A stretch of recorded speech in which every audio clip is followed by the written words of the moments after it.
언론에 소개된 적이 있는 한 독거노인의 죽음에 대해서 여러분에게 먼저 간단히 나누고 말씀을 시작하려고 합니다. 2015년 올해입니다. 올해 2월 7일 오전에 용산구 보광동의 한 다세대 주택 1층에서 79세 된 장모 할머니가 침대에서 숨진 채 발견되었다라고 합니다. 그래서 경찰이 신고를 받고 가서 조사를 하니까 노안으로 죽은 것으로 그렇게 일단 확인이 되었다라고 해요. 그리고 이제 집안을 이렇게 정리하다 보니까 화장실도 없는 5평 단칸방에 할머니가 홀로 살고 계셨고, 그 집안에서 통장이 하나가 발견이 됐는데 통장의 금액이 얼마가 있었냐면 단돈 27원이 남아 있었다라고 합니다. 한 달 생계비와 생활보조금으로 정부에서 총 49만 9,290원의 정부 지원을 받았는데, 마지막 때에는 이제 병이 좀 있어서 한 달에 30만 원 넘게 병원비로 지출하다가 이렇게 생활을 하셨다라고 해요. 그래서 그 할머니가 홀로 쓸쓸한 죽음을 맞이하고 병원에 안치가 되었는데, 조사를 해보니까 자식들이 없었냐? 자식이 5명이나 있었다라고 합니다. 자식이 5명이나 있었는데 그 할머니 시신이 안치된 병원에 아무도 할머니 시신을 찾으러 오지 않았다라고 그렇게 이야기를 해요. 통장 잔액 27원, 5평짜리 단칸방에서 홀로 죽음을 맞이한 한 할머니의 이 모습이 어쩌면 우리가 살고 있는 이 시대의 모습이 아닌가 싶습니다. 비단 한국 사회뿐만 아니라 미국도 노인 문제가 심각하다고 제가 들어서 알고 있어요. 근데 이것이 우리의 모습인 것이죠. 오늘 함께 나눌 말씀은 제5계명 내 부모를 공경하라라는 말씀입니다. 근데 제가 사실 매번 앞에 쓸 때마다 참 두렵고 떨리는 마음으로, 말씀을 전할 능력도 자격도 없는 사람이 앞에 서서 말씀을 증거하기 때문에 늘 두렵고 떨리는 마음으로 말씀을 증거하는데, 오늘은 사실 더더욱 그렇습니다. 왜냐하면 이 말씀을 제가 전할 자격이 정말 없기 때문이죠. 제가 장남인데 저희 아버님은 70이 넘으셨는데도 아직도 힘들게 일하고 계시고, 어머님은 얼마 전까지 만성 심부전증으로 일주일에 3번 병원에 가서 투석을 받으시고, 그러시다가 작년에 간신히 신장 기증자를 만나서 신장 이식 수술을 받으셨어요. 근데도 수술 받으실 때 가보지도 못하고 한번 전혀 도와드리지도 못하고, 지금까지 신학 공부하고 사역한다고 부모님한테 제대로 용돈 한번 드려본 적이 없는 제가 감히 어떻게 이 말씀을 증거할 수 있겠습니까? 그리고 또 여기 계신 분들 중에는 저보다도 연로하시고 저희 부모님 뻘 되는 분들이 많이 계시는데, 어떻게 제가 이 말씀을 감히 여러분에게 설교할 수 있는 그런 사람이겠어요? 근데 우리가 십계명의 말씀을 계속 나누고 있는 가운데 우리에게 주어진 말씀이고, 제가 이 말씀을 전할 자격이 있어서가 아니라 하나님의 말씀이 우리에게 가르치고 명하고 있는 바가 있기 때문에 오늘 말씀을 두렵고 떨림으로 함께 또 성경 말씀이 뭐라고 말씀하시는지, 제가 제 생각을 말하는 것이 아니라 성경이 뭐라고 말씀하시는지를 여러분들과 함께 그냥 담담히 나누길 원합니다. 그래서 평상시에도 좀 말씀을 많이 찾아봤는데 오늘은 더 다른 얘기 안 하고 말씀을 더 많이 보려고 합니다. 그래서 성경을 찾기 힘드신 분들은 그냥 이렇게 멀뚱히 저를 보시고 들으셔도 되고, 성경을 빨리 찾으실 수 있는 분들은 같이 찾아가면서 보시고, 제가 이 부분은 꼭 같이 한번 찾아서 읽어보자 하는 부분의 말씀은 함께 읽으면서 나아갔으면 좋겠습니다. 오늘 십계명의 제5계명은 내 부모를 공경하라라고 말씀합니다. 근데 어떤 분들은 이렇게 생각하실 수도 있어요. 부모를 공경하라 했는데 우리 부모님은 벌써 돌아가시고 안 계신데, 그러면 이 5계명은 이제 나랑은 상관없는 계명이다. 혹은 우리 부모님은 다 돌아가시고 이제 나는 자식들에게 거꾸로 공경받아야 할 대상이다라고 생각하시는 분들도 있을 거예요. 그런데 이 5계명에서 분명히 내 부모를 공경하라 할 때 그 부모는 당연히 가장 먼저는 우리의 육신의 부모를 공경하고 섬기라는 말씀입니다. 당연한 말씀이에요. 그런데 이 말씀은 조금 더 확대돼서 우리가 살펴보면 단순히 우리 육신의 부모뿐만 아니라 우리의 삶 가운데 우리가 생활하면서 만나는 여러 우리보다 나이가 좀 더 많으신 연세가 지긋하신 어르신들과 그리고 또는 우리가 있는 그 자리에서 나보다 높은 자리에 있는 권위들, 권세들을 존중하고 존경하고 인정하라라는 말씀으로 우리에게 주어진 것을 발견하게 됩니다. 그리고 더 나아가서 우리 주변에 있는 어떤 부모님과 어른을 공경할 뿐만 아니라 더 나아가서는 참된 우리의 아버지, 우리에게 생명을 주시고 우리를 존재하게 하신 진정한 우리의 아버지 되시는 그 하나님을 바르게 공경하고 섬길 것을 우리에게 요구하시는 말씀인 것으로 우리가 받아들일 수 있어요. 그래서 이 말씀은 우리 모두에게 해당되고 적용되는 말씀으로 받을 수 있다라는 것입니다. 히브리서 12장 9절 말씀에 보면 또 우리 육신의 아버지가 우리를 징계하여도 공경하였거든 하물며 모든 영의 아버지께 더욱 복종하며 살려 하지 않겠느냐라고 말씀합니다. 하나님께서 우리에게 주신 이 5계명의 말씀은 우리 육신의 부모를 가장 먼저는 공경하고 우리의 삶 가운데 우리보다 나이가 많은 어른들을 또한 공경하고 우리의 삶 가운데 우리보다 높은 자리에 있는 자들을 존중하고 그리고 더 나아가서는 그 하나님 아버지를 섬기며 나아가야 한다는 말씀인 것을 우리가 같이 한번 말씀을 통해서 확인하길 원합니다. 오늘 출애굽기 20장 12절 말씀에는 내 부모를 공경하라 라고 말씀합니다.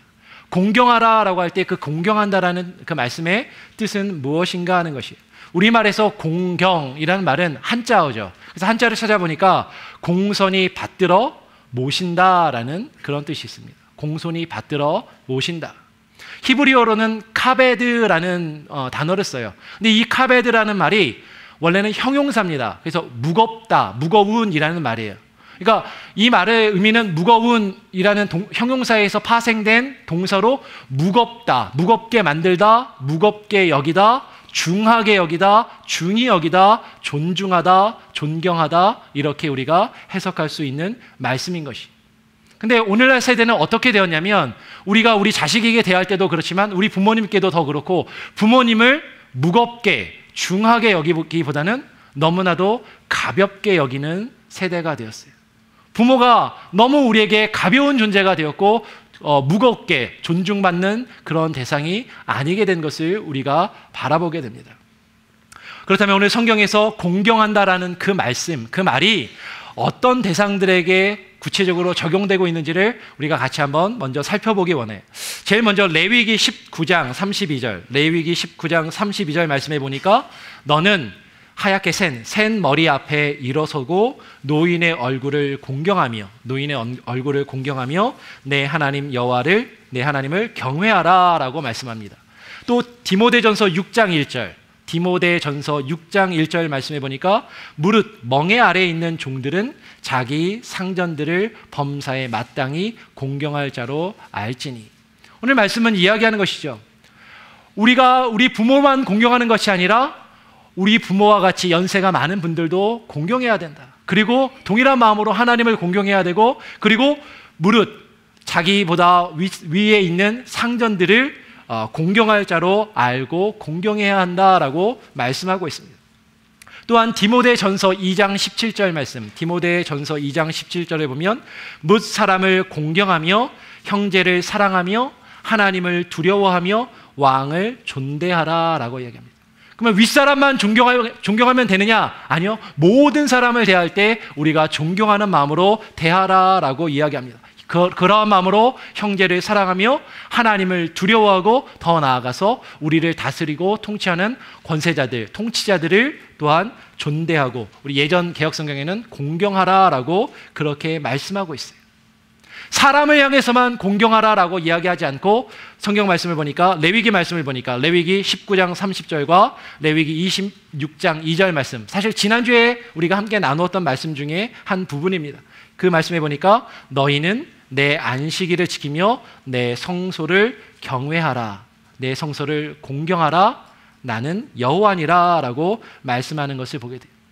즉 우리가 공경하며 존경해야 대상이 우리에게 주어진 어른들, 우리보다 높은 자리에 있는 권세들을 우리가 존중하고 인정할 뿐만 아니라 또 하나님께서 우리에게 허락하신 성소, 교회와 예배의 처소를 우리가 또한 공경하고 섬길 것을 우리에게 말씀하고 있다라는 것이죠. 근데 이 섬김은 궁극적으로는 사실 우리가 믿는 하나님을 향하여 그 섬김을 하라는 말씀으로 우리에게 다가오는 것입니다. 우리 같이 한번 말씀을 찾아서 읽어보겠습니다. 잠언 3장 9절 말씀입니다.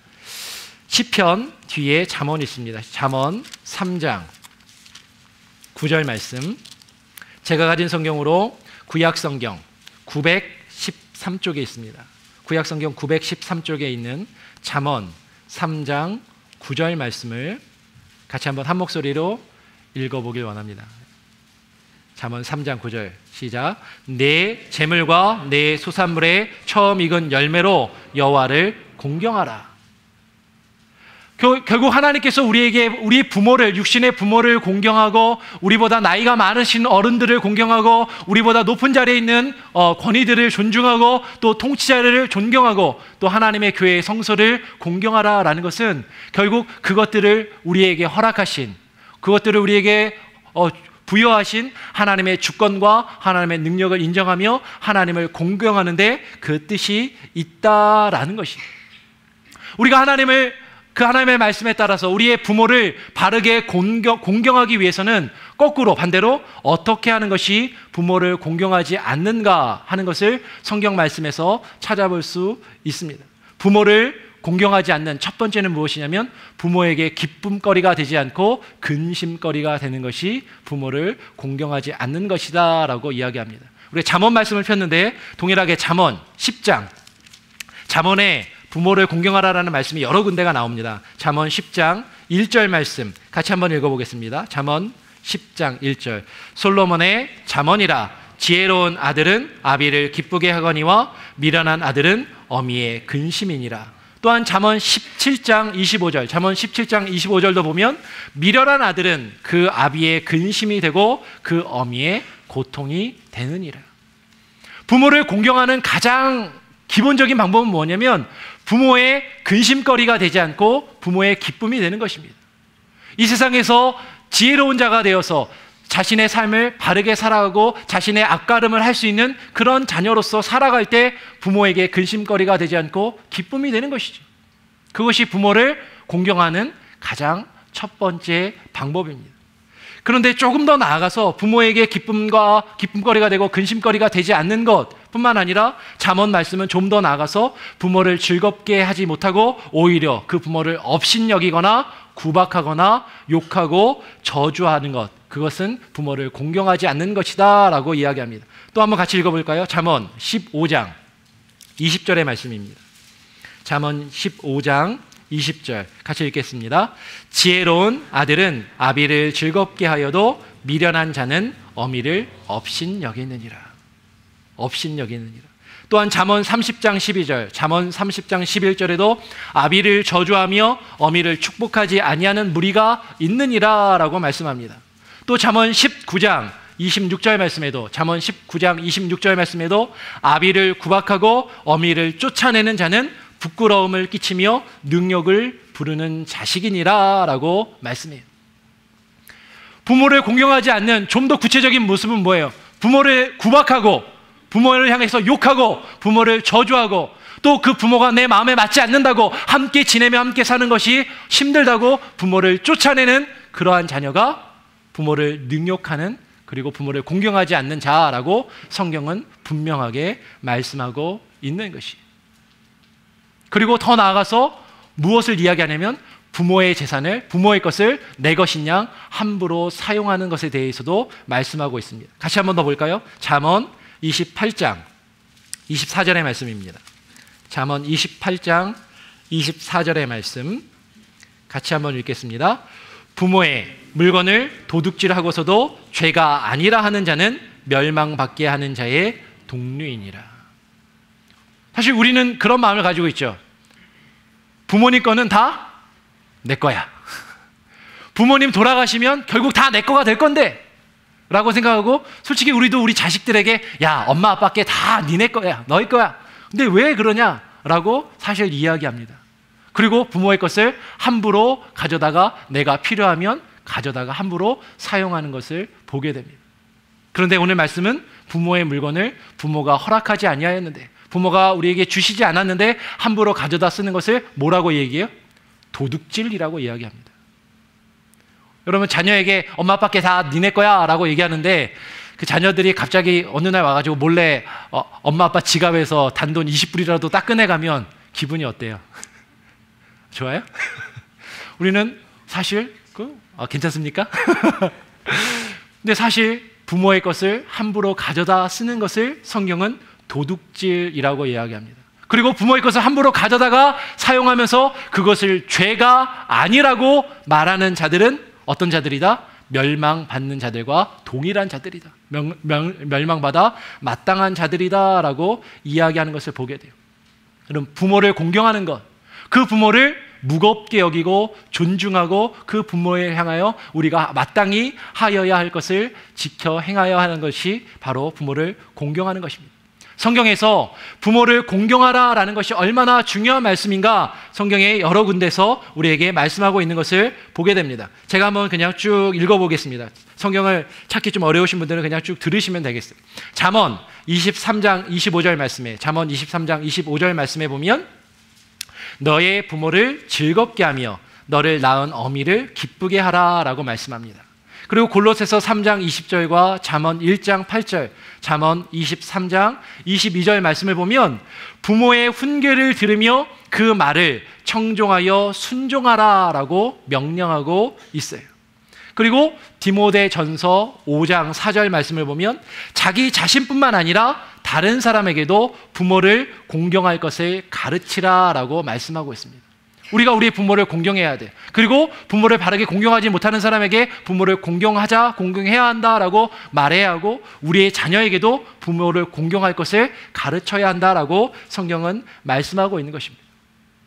부모 공경하는 것이 얼마나 중요한 것인지를 말씀하고 있다면 또 반대로 성경의 말씀은 부모를 공경하지 않는 자에게 어떠한 형벌이 주어질지를 분명하게 선언하고 있습니다. 출애굽기 21장 15절에 출애굽기 21장 15절 말씀을 보면 자기 아버지나 어머니를 치는 자는, 때리는 자는 반드시 죽일지니라. 출애굽기 21장 17절에 그 아버지나 어머니를 저주하는 자는 반드시 죽일지니라. 레위기 20장 9절과 레위기 20장 20절에도 동일하게 부모를 저주하는 자는 반드시 죽이라라고 말씀하고 있습니다. 또한 신명기 21장 18절로 21절과 또 잠언 30장 17절 말씀을 보면 부모를 조롱하며 순종하지 않는 자를 돌로 쳐 죽이라라고 명령하고 있어요. 또 신명기 27장 16절 말씀을 보면 부모를 경홀히 여기는 자는 저주를 받을 것이라 할 것이요, 그렇게 말할 것이요 모든 백성은 아멘 할지어다. 부모를 바르게 공경하지 않는 사람은 저주받아 마땅하다라고 비난받아야 하고 모든 사람은 거기에 아멘하라라고 성경은 우리에게 지금 말씀하고 있어요.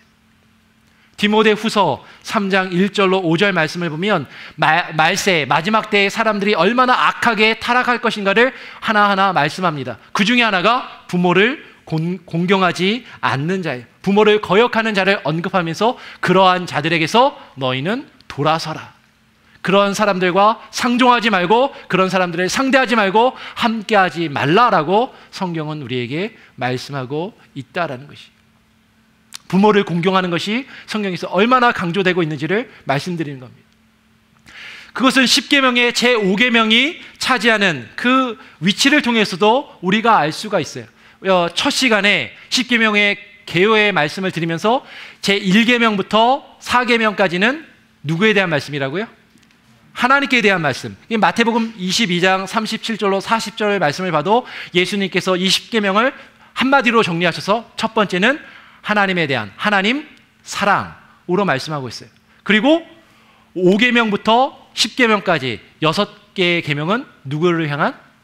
사람을 향한 이웃 사랑에 대한 계명으로 우리에게 주어진 말씀입니다. 그러니까 두 번째, 이웃을 사랑하라라는 그 영역의 말씀, 사람 사이의 관계를 우리에게 명하고 있고 이웃을 사랑하라는 그 말씀 중에 가장 첫 번째로 나오는 말씀이 바로 내 부모를 공경하라라는 것이에요. 인간관계에 있어서, 사람 사이에 있어서, 이웃을 사랑하는 데 있어서 가장 먼저 되어야 할 것이 바로 내 부모를 공경하라라는 말씀입니다. 근데 저부터도 사실은 우리가 그럴 때가 많아요. 밖에 나와서는 상당히 젠틀합니다. 밖에 있는 사람들한테는 상당히 친절하고 상냥하게 대해요. 그런데 집에 들어가서 가족한테 잘 못할 때가 솔직히 많이 있습니다. 저만 그런가요? 그리고 우리 부모에게도 다른 사람에게 하듯이 오히려 바깥에 나와서 사무적으로 어떤 직업적으로 비즈니스로 다른 사람을 대할 때보다도 더 못하게 우리의 부모를 대할 때가 사실 종종 있어요. 근데 성경 말씀은 그 모든 인간관계에 가장 먼저 된 것이 내 부모를 공경하라라는 그 말씀이다라고 우리에게 이야기합니다.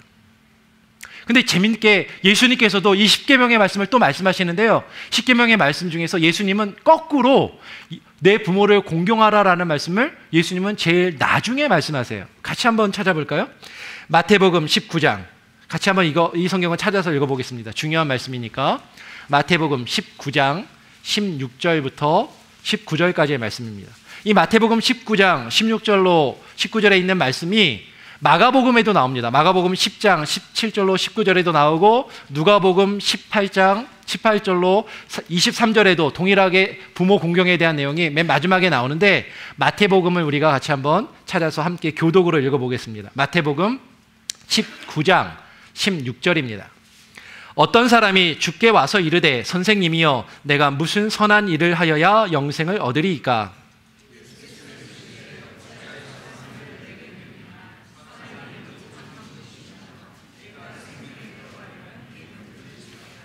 이르되 어느 계명이오니까? 예수께서 이르시되 살인하지 말라, 간음하지 말라, 도둑질하지 말라, 거짓 증언하지 말라, 내 부모를 공경하라, 내 이웃을 내 자신과 같이 사랑하라 하신 것이니라.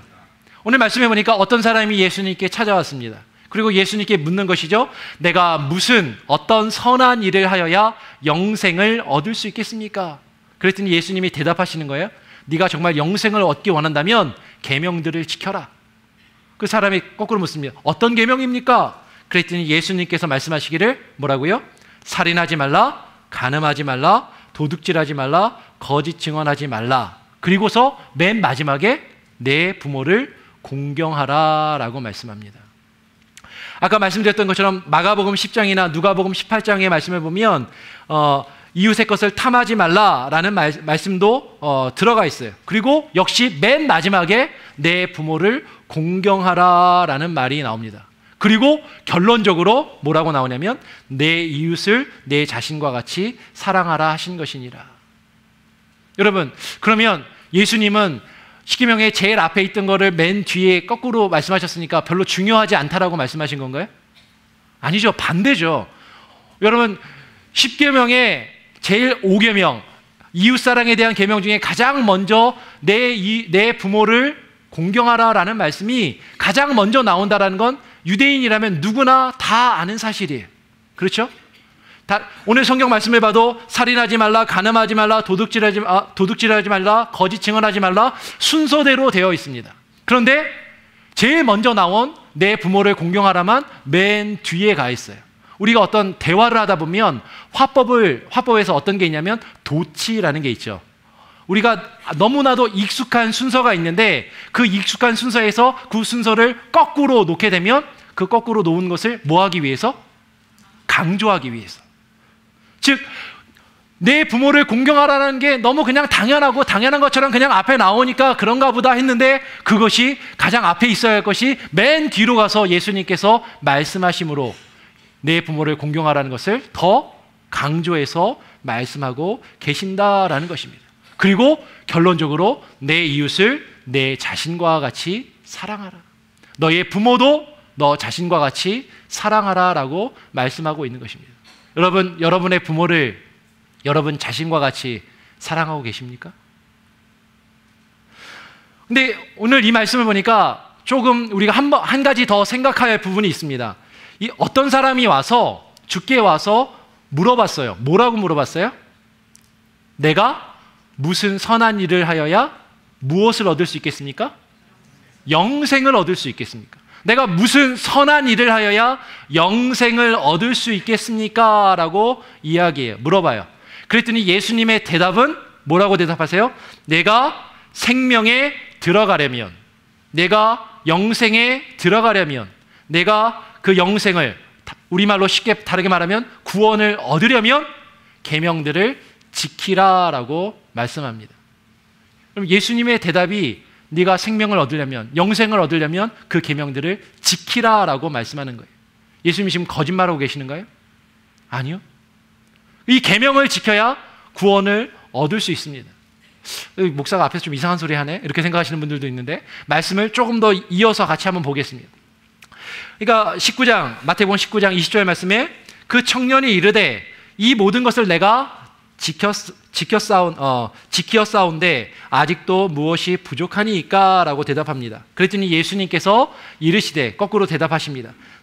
너가 온전하고자 할진대 가서 너의 소유를 팔아 가난한 자들에게 주라. 그리하면 하늘에서 보화가 너에게 있으리라. 그리고 와서 나를 따르라 하시니 그 청년이 재물이 많음으로 이 말씀을 듣고 근심하여 가니라. 예수께서 제자들에게 이르시되 내가 진실로 너희에게 이르노니 부자는 천국에 들어가기가 어려우니라. 다시 너희에게 말하노니 낙타가 바늘귀로 들어가는 것이 부자가 하나님 나라에 들어가는 것보다 쉬우니라 하시니. 우리가 너무나도 잘 아는 익숙한 말씀이 여기서 주어집니다. 이 말씀을 이렇게 해석하는 걸 들은 적이 있어요? 여러분들 중에도 들으신 분들이 있을 텐데, 이 부자가 하나님 나라에 들어가는 것이 낙타가 바늘구멍으로 들어가는 것보다 쉬우니라 라고 말씀하니까 부자가 하나님 나라에 들어갈 수 있다는 거예요, 없다는 거예요? 네, 없다라는 걸로 들리는데 어떤 사람들은 그래도 부자라고 그러면 부자는 구원을 못 받나? 그건 말이 안 되니까 이거 해석을 이렇게 하는 것이죠.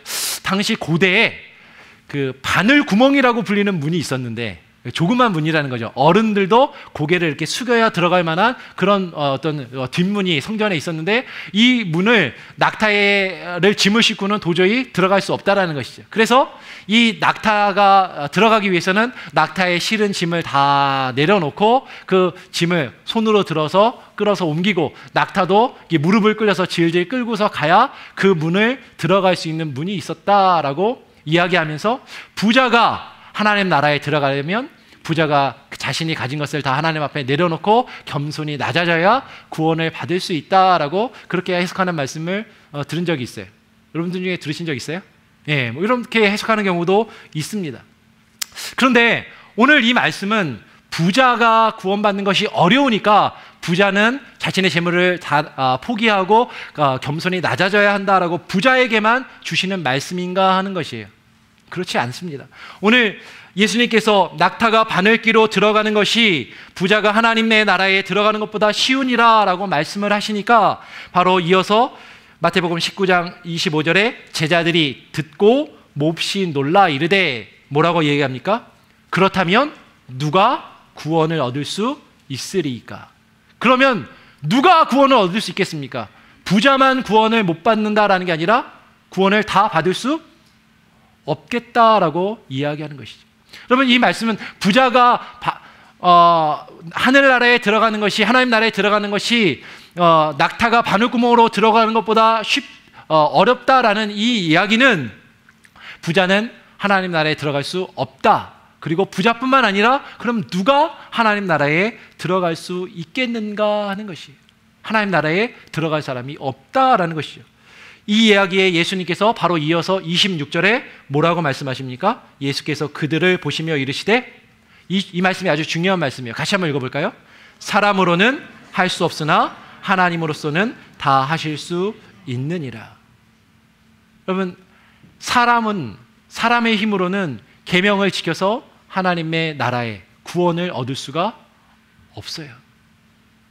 구원을 얻기 위해서는 하나님의 계명을 온전히 지켜야 되는데, 이 청년은 생각했습니다. 제가 그 계명들을 다 지켰습니다. 근데 예수님께서 말씀하시는 거죠. 네가 정말 그 계명을 바르게 지키고 있느냐? 아니, 온전히 지키고 있지 못하다라는 것입니다. 그 계명을 온전히 지킴으로 하나님 앞에 구원을 받아야 하는데, 하나님 앞에서는 그 계명을 온전히 지킴으로 구원받을 수 있는 사람이 아무도 없다라는 것이죠. 심지어는 오늘 우리가 나누고 있는 말씀 뭐예요? 내 부모를 공경하라. 바꿔서 말하면 내 부모를 공경하지 않으면 하나님 나라에 들어갈 수 없어요. 부모에게 공경을 다하지 않으면 구원받지 못합니다. 천국에 들어갈 수 없어요. 여러분 정말 부모를 내 자신보다도 더 귀하게 여기고 공경하고 계십니까? 그렇지 않다면 우리는 구원받지 못하는 존재들이에요. 그런데 우리의 힘으로는 하나님의 구원에 들어갈 수 없는데 하나님의 그 하나님으로서는 다 하실 수 있느니라 라고 우리에게 말씀하여 주고 계시는 것이죠. 여러분 우리가 얼마나 연약한 존재이냐면 하나님께서 우리에게 주신 말씀을 온전히 다 지키지 못할 뿐만 아니라 우리에게 육신의 생명을 준 부모조차도 정말 우리의 마음을 다해서 내 자신보다도 내 자신과 같이 사랑하지 못하는 존재들이죠. 우리가 어떻게 하나님이 우리에게 주시는 그 구원을 우리의 힘으로 이룰 수 있겠습니까? 하나님이 주시는 그 은혜로 예수 그리스도의 보혈의 능력에 의지해서 우리가 하나님께 구원받을 수 있는 그런 존재들인 것이. 그럼에도 불구하고 하나님께서는 우리에게 부모를 공경하라라고 말씀하시고 그리고 그 부모를 공경하는 것을 통해서 그 부모를 공경하면 이 땅에서 하나님께서 생명과 축복을 주시겠다라고 약속하고 계신다라는 것입니다. 오늘 우리가 읽은 본문 출애굽기 20장 12절 말씀은 우리에게 분명하게 말씀하고 있습니다. 너의 하나님 여호와가 내가 너에게 준 땅에서 너의 생명이 길리라. 내 부모를 공경하면 너의 생명이 길 것이다 라고 말씀합니다. 부모를 순종하고 너의 아버지와 어머니를 공경하라라는 이 말씀은 약속 있는 첫 계명이다 라고 분명하게 말씀합니다. 에베소서 6장 1절로 3절의 말씀, 에베소서 6장 1절로 3절의 말씀을 보면 자녀들아 주 안에서 너희 부모를 순종하라. 이것이 옳으니라. 너의 아버지와 어머니를 공경하라. 이것은 약속이 있는 첫 계명이니 이로써 내가 잘 되고 땅에서 장수하리라. 잠언 4장 1절로 10절의 말씀에도 잠언 4장 1절로 10절의 말씀에도 아비의 훈계를 들으며 그 말을 듣고 받으면 생명의 해가 길 것이다 라고 말씀하고 있습니다. 부모의 명령과 그 훈계와 책망은 우리에게 생명의 길로 인도하는 말씀이다라고 이야기하는 것이죠. 우리 같이 한번 찾아서 읽어보겠습니다. 잠언. 제가 이제 계속 들으십시오 그랬더니 이제 성경 찾기는 포기하고 이제 그냥 듣기만 하시는 분들도 있는데 같이 좀 찾는 연습도 해야 됩니다. 잠언 6장 20절 말씀. 잠언 6장 20절로 23절의 말씀. 제가 가진 성경으로 구약 성경 916쪽에 있습니다. 구약 성경 916쪽에 있는 잠언 6장 20절로 23절 한번 교독으로 한번 같이 읽어보겠습니다. 내 아들아 너의 아비의 명령을 지키며 너의 어미의 법을 떠나지 말고 그것이 내가 다닐 때에 너를 인도하며 내가 잘 때에 너를 보호하며 내가 깰 때에 너와 더불어 말하리니 대저 명령은 들뿌리요 법은 빛이요 훈계의 책망은 곧 생명의 길이라. 오늘 성경 말씀을 우리에게 분명히 이야기합니다. 부모가 너희에게 훈계하는 것, 가르치는 그 내용은 너희의 생명을 연장하고 너희의 생명을 길게 하는 그 생명의 길로 인도하는 훈계요 가르침이다라는 것입니다. 어느 부모가, 사실 요새는 좀 이상한 부모들도 많이 있으니까, 근데 대부분의 정상적인 부모라면 여러분 어느 부모가 자식이 잘못된 길로 가기를 바라고 훈계하겠느냐라는 것이에요. 비록 부모 자신은 그 길로 가지 못했다 할지라도 자신이 잘 되기를 바라고 부모가 지금까지 살아오면서 경험한 것을 자식에게 알려주고 그 자식이 그 바른 길로 옳은 길로 가도록 훈계하며 말씀으로 가르치는 것이 바로 부모의 모습인 것이죠. 그 부모의 가르침을 따를 때 우리가 이 땅에서 잘 되고 그리고 복을 누릴 수 있다라고 지금 성경은 우리에게 말씀하고 있는 것이에요. 십계명의 말씀이 출애굽기 20장에 기록되어 있고 또 어디에도 기록되어 있다고요? 신명기 5장에도 기록되어 있는데 신명기 5장의 말씀을 보면 출애굽기에 없는 또 내용이 추가가 됩니다. 뭐냐면 내 생명의 길리라 한 다음에 복을 누리리라 라는 내용이 또 언급되어 있습니다. 신명기 5장 16절 말씀을 제가 읽어보면 너는 내 하나님 여호와께서 명령한 대로 내 부모를 공경하라. 그리하면 내 하나님 여호와가 내게 준 땅에서 내 생명이 길고 복을 누리리라 라고 말씀합니다. 복을 누리리라. 이 세상에 많은 사람들이 복 받기를 바랍니다. 그리고 교회에서도 많은 신자들이 복에 대한 설교를 하면 좋아해요. 그리고 그리스도의 이름으로, 하나님의 이름으로 복을 받으십시오라고 축복의 설교를 하면 아멘하고, 시키지 않아도 아멘하고, 그리고 좋아합니다. 네. 다른 거는 아멘 하십시오 그러면 억지로 좀 아멘 하는데, 복 받으라 그러면 안 시켜도 아멘해요. 그리고 얼마나 좋아하는지 몰라요.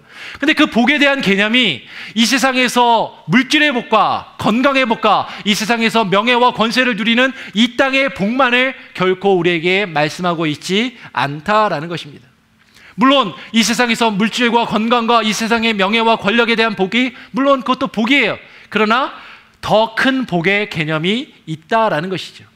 제가 예전에 한번 금요 예배 때 복에 대해서 한번 말씀을 나눈 적이 있습니다. 기억하시는 분들도 있을 텐데, 그때 야곱의 축복을 가지고 말씀을 함께 나누었던 적이 있어요. 그 야곱의 축복이 창세기 49장에 있는데, 창세기 49장에 보면 야곱이 자신의 12아들들을 다 불러놓고 한 명 한 명 돌아가면서 축복을 합니다. 그리고 그 축복 가운데 하나님께서 그 아들을 향해서, 특별히 요셉을 향해서 축복하는 내용의 말씀이 이것이죠. 창세기 49장 25절에 너의 아버지의 하나님께로 말미암나니, 그 축복이 하나님으로부터 말미암나니 그가 너를 도우실 것이요 전능자로 말미암나니 그가 내게 복을 주실 것이라. 위로 하늘의 복과, 위로 하늘의 복과 아래로 깊은 샘의 복, 예전 개역 성경은 원천의 복과 젖먹이는 복과 태의 복이로다 라고 말씀합니다. 우리는 복 그러면 특별히 동양 사람들, 한국 사람들, 중국 사람들도 마찬가지지만 복을 정말 좋아해요. 근데 그 복이 단순히 이 세상의 복만을 우리에게 말씀하고 있지 않다라는 것입니다.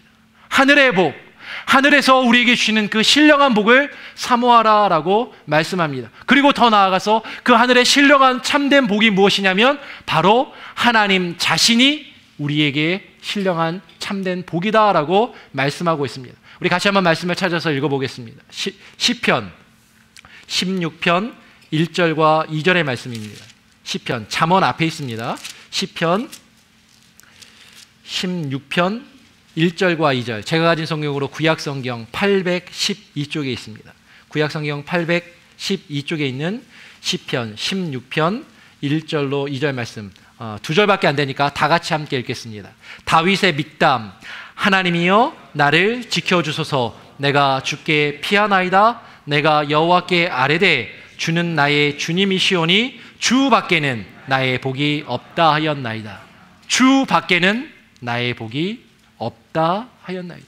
여러분, 이 세상에 많은 복들이 있습니다. 이 세상에 많은 사람들이 추구하는 복이 있어요. 그런데 정말 참된 복, 하늘의 신령한 복, 진정한 우리의 복은 오직 주 하나님 한 분밖에 없는 것이, 그 하나님이 우리에게 주어지는 것, 그 하나님을 경험하고 그 하나님을 맛보고 그 하나님과 동행하는 것, 그것이 바로 참된 복이다라고 성경은 우리에게 말씀하고 있습니다. 여러분, 그 복을 사모하고 그 복을 받기를 소원하며 힘쓰는 여러분들이 되시기를 소원합니다. 그러면 부모를 공경하는 것이 여호와 하나님을 믿는 신앙과 어떤 관계가 있는가 하는 것이에요. 성경 말씀을 보면 고린도서 3장 20절 말씀을 보면 자녀들아 모든 일에 부모에게 순종하라 라고 말씀합니다. 자녀들아 모든 일에 부모에게 순종하라 라고 말씀하니까, 그러면 부모님께 순종하기 위해서 그 부모님이 내가 하나님 믿는 것을 원하지 않으면, 그죠? 신앙생활 하길 원하지 않으면 하나님을 믿는 그 신앙도 버려야 하는 것입니까? 제가 사역을 하면서 또 이제 전도하면서 이제 어떤 분들을 종종 보게 되냐면, 많지는 않지만 간혹 가다 보는 게 기독교에 대해서 상당히 우호적이세요. 그리고 교회에도 가끔가다 나오십니다. 근데 교회 등록을 안 하세요. 혹은 교회는 뭐 나름 꾸준히 출석을 하시는데 세례를 안 받으세요. 그래서 이제 교회 등록도 하시고 세례도 받으시고 좀 더 신앙생활 열심히 해보시면 어떨까요? 라고 이렇게 권면하고 말씀을 드리면 하시는 말씀이 뭐냐면, 저도 그러고 싶은데 우리 부모님이 너무 기독교를 싫어하신다고. 그래서 우리 부모님 살아생전에는 제가 기독교를 제대로 믿기는 어려울 것 같다고. 세례 받으면 우리 부모님께 효도 불효하는 것 같아서 부모님 살아계실 때는 세례를 못 받겠다고, 이렇게 말씀하시는 분들이 계시더라고요.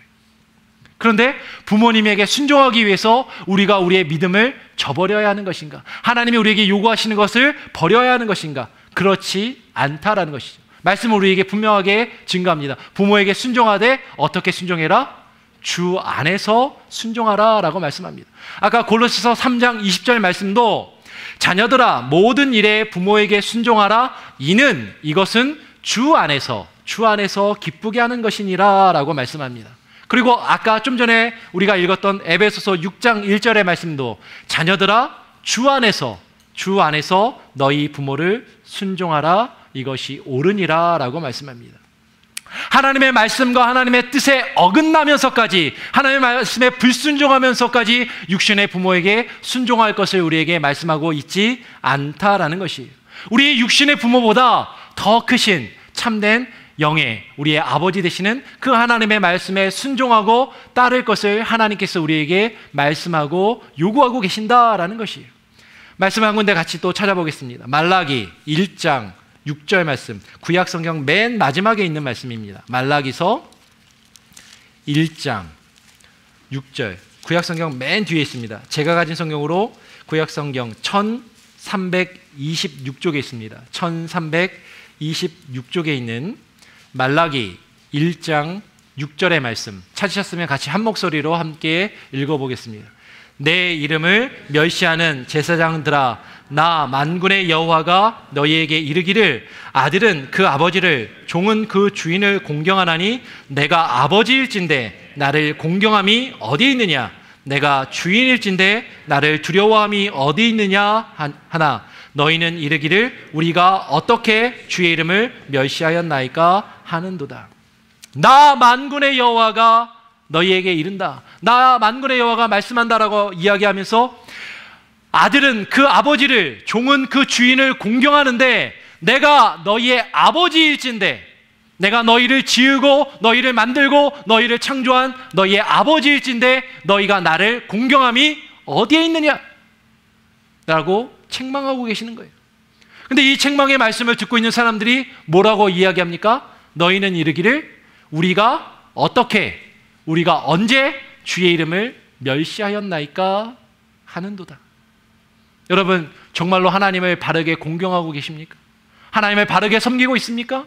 하나님이 지금 여러분에게 묻고 계시는 거예요. 너희가 나를 아버지라고 믿는다라면서, 너희가 나를 아버지라고 부르면서 정말로 너희가 나를 아버지처럼 공경하고 섬기고 있는가? 그것을 말씀하고 있다라는 것이에요.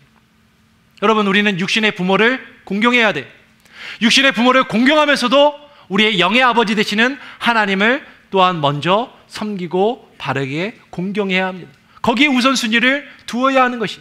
레위기 19장 3절 말씀은 우리에게 말씀합니다. 너희 각 사람은 부모를 경외하고 또한 나의 안식일을 지키라. 나의 안식일을 지키라. 나는 너희의 하나님 여호와니라. 우리가 육신의 부모의 뜻을 따라서 믿음을 저버릴 수 없습니다.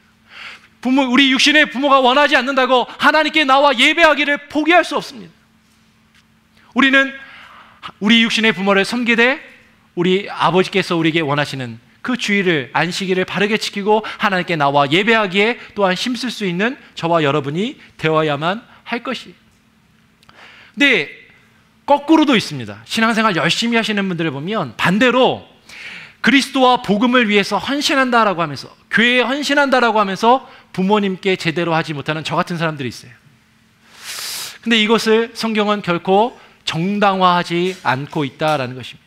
마가복음 10장 29절로 30절의 말씀을 보면 그리스도와 복음을 위하여 내 부모를 버리라 라고 이야기합니다. 부모를 버리지 않는 자는 내게 합당하지 않다라고 이야기합니다. 근데 여기서 부모를 버린다라는 것이 전혀 부모님을 돌보지 않고 부모님을 책임지지 않고 자녀로서 해야 될 것을, 마땅한 것을 하지 않고 그냥 내버려두는, 아까 우리가 처음에 들었던 그 예화와 같은 그렇게 부모님을 돌보지 말라라는 그런 말은 아니다라는 것이. 동일한 내용의 말씀이 누가복음 14장 26절로 27절에도 나오는데 부모를 버리라 라는 그 말 대신에 여기서는 미워한다라는 표현을 사용해요. 내 부모를 미워하고 나를 쫓으라 라고 이야기합니다. 부모와 처자와 형제와 자매와 및 자기 목숨까지 미워하지 않는 사람은 내게 합당하지 않다라고 이야기합니다. 근데 이 미워한다라는 것은 제가 몇 주 전에 말씀을 드렸죠. 기억나세요? 그 유대인들이 사용하는 관용적인 표현이다라고 말씀을 드렸습니다. 지난번엔 사과하고 배로 얘기했는데 똑같이 얘기하면 재미없으니까 바꿔서 커피를 드실래요? 주스를 드실래요? 이렇게 얘기하면 저는 커피를 되게 좋아하니까 커피를 제가 좋아합니다라고 얘기하지 않고 저는 주스는 싫은데요? 라고 이야기하는 것이 바로 유대인들의 관용적인 표현이다라는 것이죠. 누군가를 미워한다라는 것이 그 사람을 정말 저주할 대상으로 여기고 돌보지 않고 저버리라는 그 말이 아니라 우선순위를 둠에 있어서 어디에 우선순위가 있는가를 정하는 그 말씀이에요. 그래서 마태복음 10장 37절로 38절 우리 다시 한번 찾아서 읽어볼까요? 마태복음 10장 37절로 38절의 말씀, 제가 가진 성경으로 신약성경 16쪽에 있는 말씀입니다. 그러니까 마가복음 10장과 누가복음 14장 그리고 지금 마태복음 10장 37절로 38절에 있는 말씀이 동일한 내용이에요. 그런데 표현이 다른 것이죠. 마태복음 10장 37절, 38절 두 절이니까 같이 한번 한 목소리로 읽어보겠습니다. 시작. 아버지나 어머니를 나보다 더 사랑하는 자는 내게 합당하지 아니하고 아들이나 딸을 나보다 더 사랑하는 자도 내게 합당하지 아니하며 또 자기 십자가를 지고 나를 따르지 않는 자도 내게 합당하지 아니하니라 라고 말씀합니다. 즉 우리가 부모를 공경해야 돼요. 부모님을 섬겨야 합니다. 그러나 더 먼저 되는 것이 있고 더 우선순위가 있는데 그것은 무엇이에요? 육신의 부모를 공경하는 것보다 우리의 하나님 아버지를 먼저 공경하며 그 말씀에 순종하는 것이 더 우선순위가 있다라고 말씀하는 것입니다. 거기에 우선순위가 있으니까 그러면 하나님을 섬기고 하나님의 일을 하고 교회를 돌보니까 그럼 내 부모는 돌을 보지 않아도 된다라는 말이냐? 결코 그 말이 아니다라는 것을 우리는 말씀에서 확인하게 됩니다. 마지막으로 우리 마태복음 폈으니까 마태복음 15장의 말씀을 같이 읽고 말씀을 마치겠습니다. 마태복음 15장 1절부터 9절까지의 말씀, 마가복음 7장 1절에서 13절에도 동일한 내용의 말씀이 나옵니다. 그런데 우리가 같이 한번 마태복음 15장 1절부터 9절까지의 말씀을 교독으로 같이 한번 읽어보겠습니다. 마태복음 15장 1절. 그때 바리새인과 서기관들이 예루살렘으로부터 예수께 나와 이르되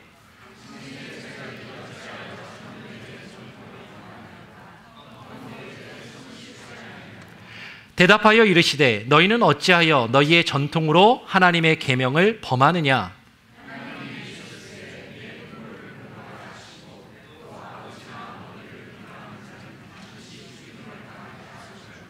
너희는 이르되 누구든지 아버지에게나 어머니에게 말하기를 내가 드려 유익하게 할 것이 하나님께 드림이 되었다고 하기만 하면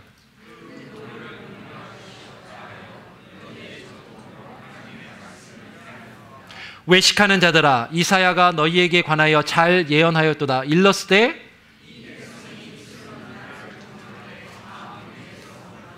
같이 9절 읽겠습니다. 사람의 계명으로 교훈을 삼아 가르치니 나를 헛되이 경배하는도다 하였느니라 하시고, 오늘 예수님께서 분명하게 말씀합니다. 당시 유대인들에게 어떤 전통이 있었냐면 부모에게 마땅히 드려야 할, 부모를 공양하며 부모를 섬기기 위해서 부모에게 마땅히 드려야 할 것을 부모님께 드리지 않아요. 그러면서 내가 부모님께 드릴 것을 누구에게 드렸다? 하나님께 드렸다. 하나님께 내가 바치고 하나님께 헌신했다. 그렇게 부모에게 말하기만 하면 부모님에게 드릴 것을 드리지 않아도 괜찮다라고 유대인들의 전통에 있는데 예수님이 그것을 지금 책망하고 계시는 말씀이에요. 너희가 이 백성이 입술로는 나를 공경하되 마음은 내게서 멀도다. 그리고 부모를 섬기지 않고 입으로만 하나님을 믿는다라고 하나님을 섬긴다고 하는 자들은 어떤 자들이라고? 나를 헛되이 경배하는 자이다라고 말씀하고 있습니다. 우리가 하나님 앞에서 하나님을 섬기고 교회를 섬기고 교회 일들을 돌아보는 것 중요합니다. 그런데 나의 육신의 부모님을 돌보지 않고 섬기지 않는다면 결코 그것이 정당화될 수 없다라는 말씀이에요. 오늘 우리는 말씀에서 우리가 말씀의 균형을 가져야 돼요. 우리 육신의 부모를 공경해야 합니다. 근데 육신의 부모를 공경하되 더 우선순위에 무엇을 둬야 돼요? 하나님을 섬기고 하나님을 공경하는 것이 우리에게 우선순위가 있어야 됩니다. 그렇다고 하나님을 섬기고 교회를 섬기는 것이 우리에게 우선순위가 있다고 우리의 부모를 섬기지 않아도 되는 것이 아니라 동일하게 부모를 역시 섬기라라고 오늘 말씀은 우리에게 증거하고 있습니다.